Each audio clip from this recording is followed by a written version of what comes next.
The biggest factor in Raisi's favor during the election was his lack of competition. He had very few, if any, competitive candidates that were running against him, since several potential contenders were actually not allowed to compete in this election by the Guardian Council, which is the body that vets potential candidates for the presidency in Iran. In fact, even mainstream conservative candidates like former Speaker of Parliament Ali Larijani were barred from running in this election, which makes it clear that the Ayatollah wasn't just concerned with electing a conservative hardline president, but with electing Raisi in particular, which I think says something. Raisi was also buoyed by growing economic frustrations, which did help him to beat out the few candidates that he was competing against in the election. Iran's economy has been particularly hit hard by the sanctions that were placed on it by the Trump administration. The country is dealing with around 50% inflation, with about 40 to 50% of the Iranian public being below the poverty line. So there are some serious issues that are causing a lot of economic apprehension in Iran. And Raisi spoke to that quite a bit during his campaign. Some of his promises are going to be hard to accomplish. He spoke about reducing inflation down to single digits and cutting healthcare costs for Iranians in half. But it's easy to see why his focus on the economy did resonate with supporters, particularly considering that most of the people he was running against were not considered to be real challengers who could really give him much of a run for his money during the campaign.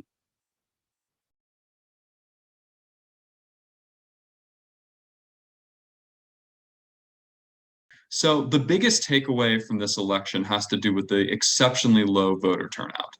Only 49% of eligible voters came out for this election, which is the lowest of any presidential election in the history of the Islamic Republic.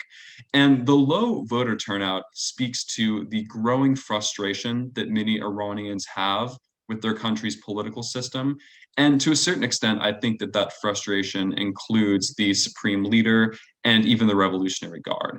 And some Iranians went so far as to boycott the election, but that does not mean that the Iranian people are sort of by and large ready to take to the streets in support of democratic revolution.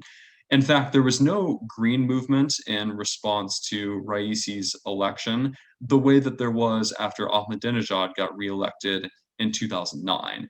So I think that that's pretty telling. And many Iranian reformers even chose to boycott the election, or rather chose not to boycott the election, and instead decided to shift their focus towards the municipal elections, where they felt that their candidates had a better chance of winning. So that's sort of a conscious strategy that shows that while many Iranians don't support the conservative power structure within Iran, they're also not ready for any sort of liberal democratic movement designed to overthrow it.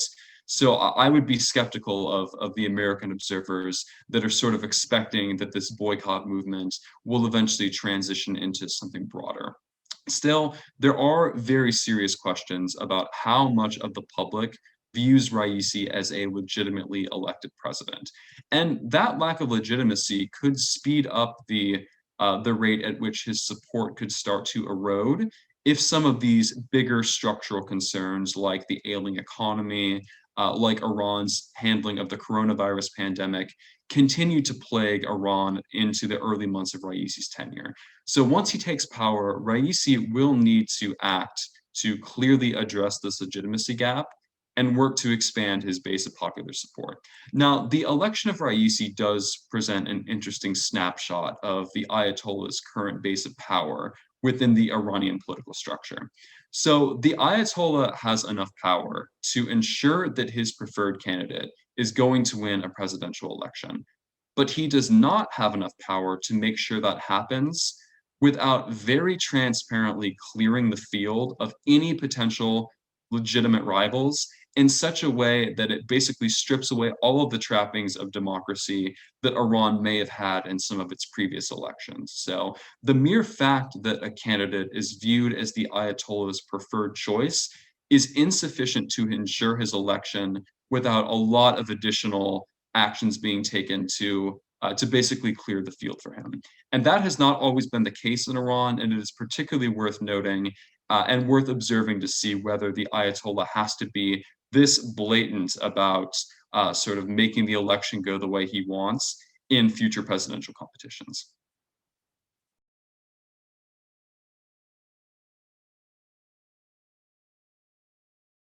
Raisi actually will enter office with the somewhat rare distinction of being a foreign leader who is currently being sanctioned by the United States.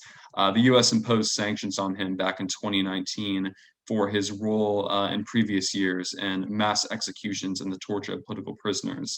So I would not be expecting that President Biden will be meeting with President Raisi anytime soon. But Raisi has had very little to say about his actual foreign policy platform, and this actually includes the period of time when he was running for president. So the most likely outcome of a Raisi foreign policy is that he will sort of toe the party line that has been set out by the Ayatollah and by the Revolutionary Guard. I'm not expecting a lot of major deviations in terms of how Raisi conducts foreign policy and how Iran's relationships with its neighbors in the region might change. Now, obviously, the biggest issue facing US Iranian relations is America's ongoing attempt to negotiate a renewed JCPOA nuclear agreement that both the United States and Iran are party to.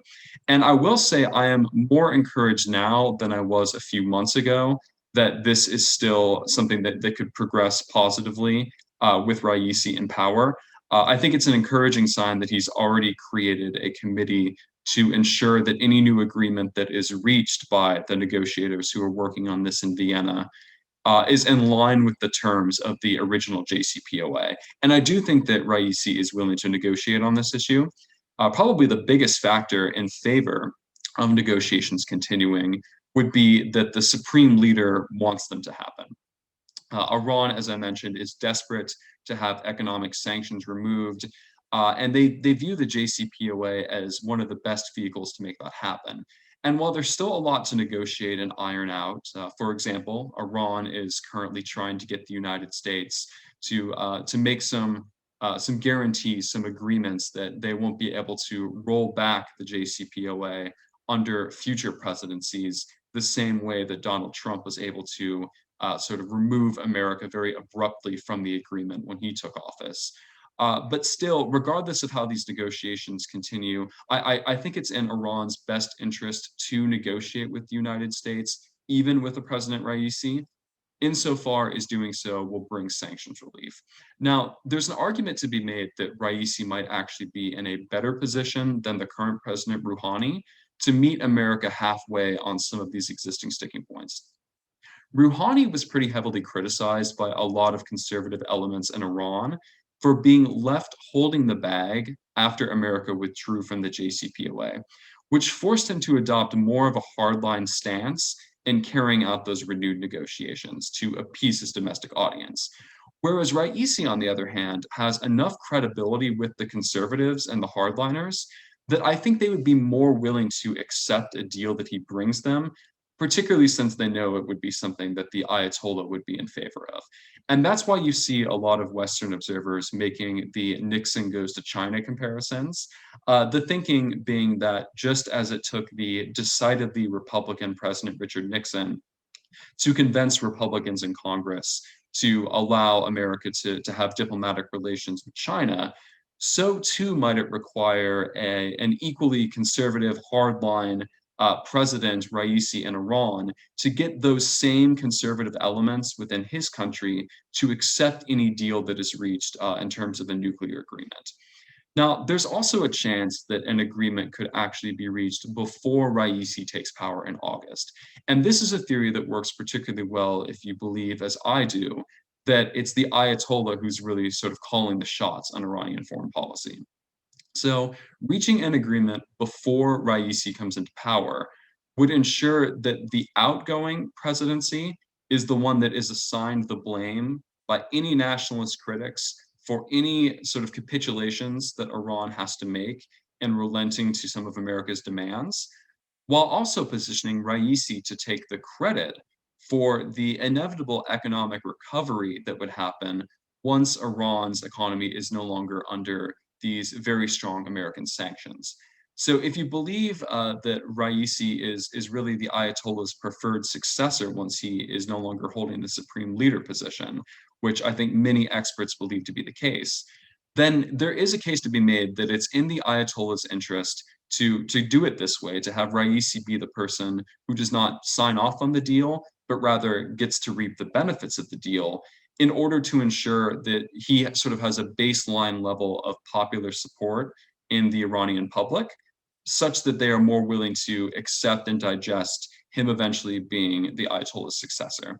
Now, ultimately, I do think that Raisi's election is more likely to have an impact on the negotiations that President Biden hopes to initiate after the talk about the JCPOA has been concluded.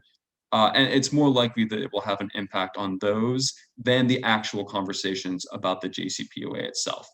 So President Biden has talked about having further dialogue based on restricting Iran's ballistic missile program and stopping some of their malign activity in terms of supporting militias in the region, including one of the Iranian-backed militias that was recently attacked by the United States in Syria.